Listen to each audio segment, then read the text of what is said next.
Welcome to Samba Samba. Enjoy the video. You start in Settings because Apple handles subscriptions centrally.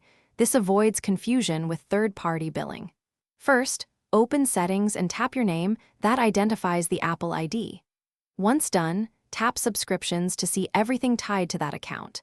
Make sure the Apple ID is correct. If not, sign out and sign in with the right one.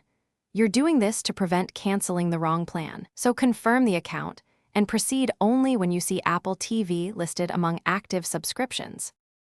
Now you'll locate Apple TV in the subscription list because that's where the cancel control lives. Tap the Apple TV or Apple TV Plus entry to open details. This shows renewal date, price, and any introductory offers. Once viewing details, tap Cancel Subscription or Cancel Free Trial to prevent automatic renewal. You should see a confirmation prompt.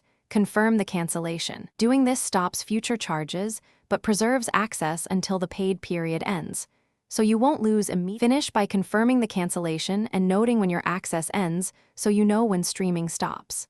If Apple TV doesn't appear in subscriptions, make sure you're signed into the correct Apple ID or check subscriptions directly in the App Store app. Sometimes purchases use a different account.